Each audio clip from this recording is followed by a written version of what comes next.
Hello, Western Oregon sports fans, and welcome to this edition of Wolves Weekly. I'm joined today by head football coach Arne Ferguson. Coach Ferguson, coming off the second of 2 games at home. Yep. This last weekend you played Humboldt State. Tell me a little bit about that game. Very hard-fought game, really a defensive battle and a special teams battle. It went down to the wire, and we lost a real close one that we would like to have won at our place. Very tough game. We knew Humboldt was going to be very good coming in, a very good running back, good O-line, and also a very good defense. The tail of the game was our red zone on both sides. Our offense was 1 of 5 red zone chances and 3 turnovers that really indicated some things down there where we got a few more points.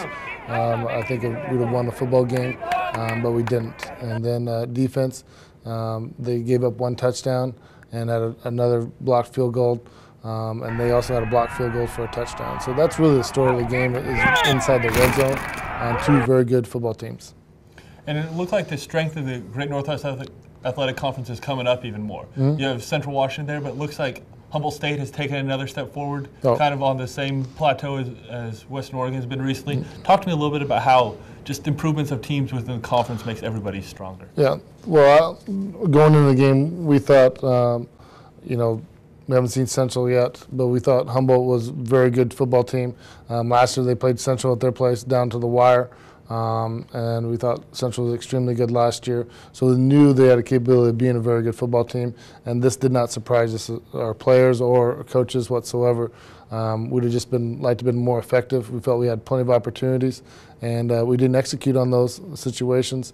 And not that we weren't moving the football, we just didn't get it in the end zone, and that's really what matters. Well, I'd like you to talk to me right now about a couple of the positive points that came out of this game. First of all, I'd like to start with the play of your strong safety, Bryce Pila. Bryce Pila has been real solid. He'll play free and strong for us. And throughout the season, every game, he is getting better. His production for a sophomore is extremely high, and we expect great things out of him in the future. His technique has to get better, and he knows that. But his ability to make plays is up there. He could have had a pick in the end zone and just got knocked off at the last second. So he's doing a really nice job for us, along with Caleb Singleton, who had 2 interceptions in critical situations. We just didn't get the points we want out of those situations coming back. But Caleb's real solid and probably playing his overall best football he's played, and he's going to continue to get better. You see him right here, just being aggressive, strong tackler. And really the quarterback of our defense. Talk to me a little bit about the secondary there. Talk to me about your linebackers and your linemen. We saw them come up with a couple plays this weekend. Talk to me about that. Overall, even though they had over 100 yards rushing, they had 1 play of 40 yards where it was a misassignment by a D lineman and a backer. But we felt that our D-line really got better this week, and they're going to get real good offensive linemen, and we felt our DTs really controlled the line of scrimmage, and our DNs were physical. A lot of times we had tackles for loss or 3-and-out situations, really because of our D-line. Linebackers are solid football players. You see Scott Foss, who's always around the football. Garrett Vincent's always around the football. And Sherman Virtue's really getting better throughout his playing career. And we've also seen that come through a little bit. Some of these same defensive players step up for you on the special team side of things. We saw them keep almost directly a couple points off the board there a little later. Yeah.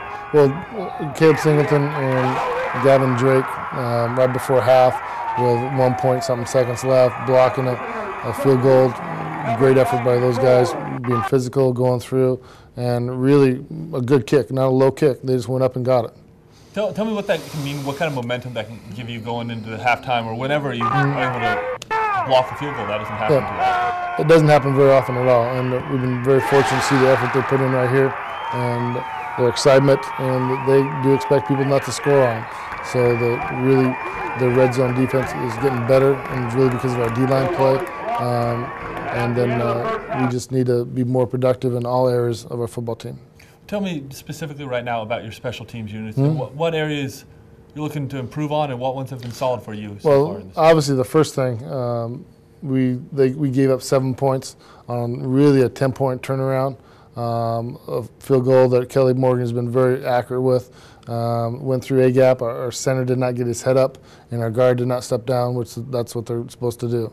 So those two have to fix that problem so it doesn't come up again. And they got 7 points and some momentum on that. We felt early in the football game it was really a defensive struggle, and our offense really started to get going after 2 or 3 series moving the football. We just need to get points. When you're down there, you got to get points. And as you're talking about that right now, I want to have you go into the offense right there. Talk to me a little bit about your quarterbacks. You played 2 of them on Saturday. Yeah. We have 2 real good quarterbacks, and a third one also, Corey Bean. So we feel very comfortable with all 3 of those. You see Ed Mizaki here throwing a nice pass to Justin Orr on a curl route where he sat down a little bit. And so they're both different. They're both at times playing well. AJ did not play as well as he can. He's also a little bit banged up, and he's been playing a lot of reps. So we're going to see where his health is and go game by game with him. But also AJ is going to be a solid player, has been for us. So we're not worried about his development at all because he's a 5th-year senior. It's just we need to get him healthy so he can make the plays that he can. Didn't quite throw the deep ball as well as he has in the past, for sure. And also Ed Mizaki's coming in, run the football a little bit more and moving the chains, but he needs more experience too and be able to check and move things around as far as what we're doing offensively. And with your wide receiving core, that's been a pretty solid unit for you all year. It seems like there's always one player stepping up in each game. This last week, it felt like Trevor Gates had a couple of big plays for you. Yeah, and Trevor Gates has been overlooked a little bit. Quarterbacks have been very successful with our 2 outside receivers, Justin Orr and Demario Ballard, who had good games, but we expected better games out of those 2. Gates came in and did some real nice things. You see him catch the ball in the middle and taking a pretty good hit, getting up and going back to the huddle. So we know he's a tough kid, and he's going to be productive. We just need to get the ball in his hands and spread the ball around throughout. Well, let me talk to you now about one of those always important units, your offensive line and your running backs and moving the ball on the ground. Yeah. Consistently, they really brought their safeties down, wanted to really control the running game. And for the most part, you see Trevor Gates on an outside sweep. We try to get the ball in his hands different ways, and he's productive. It's a good 6-yard gain there. Our O-line's still getting better. This game, we felt they're banged up a little bit and didn't play up to par. And that was really the tale of a lot of different positions. It didn't quite play up to par, and some of it's a little bit because of injury, but football, there's no such thing as not being banged up a little bit. So you got to play through that, and you got to be productive. I'm glad we have an opportunity to play Humboldt again. I think it'll be a very good ball game down there, and we just got to fix our red zone areas on both sides of the football and our turnover ratio. We got to fix that, and then our intensity, our players getting better throughout this week going into Southern Oregon. Southern Oregon is a very good football team, especially on defense. So we'll see how the future holds up. Fantastic. And this last weekend, we were able to see quite a few people were able to make it out to the football game and see your team. It was nice to have all the students back, had over 2,700 people there, and it was, to me, a very good atmosphere. Yep. Very good atmosphere. I just wish we could have got a win on a close defensive battle at our place. But good fan support, good community support, good tailgating, good cheerleaders, all those type of things, a college atmosphere. We just need to get a W when it matters. Okay. Well, this week you head down to Southern Oregon. The team Western Oregon has faced more than any other time. You've faced them 73 times in school history. Tell me just really quickly about Southern Oregon and what you need to do to get a win down there. First of all, they're a well-coached team. It'll be a very physical ball game. Their defense flies around and makes plays, and then their offense has a big offensive line, real good running backs, and some legit speed at receiver. So we'll see how that goes. Defensively, we expect to play well and have played well against Southern Oregon the last 3 or 4 years. And offensively, we expect them to put points on the board like they can. Well, fantastic. Well, thank you, Arn. Thanks for joining me today on this edition of Wolves Weekly. We just want to say thank you all fans, and thanks for watching this edition of Wolves Weekly. See you next week.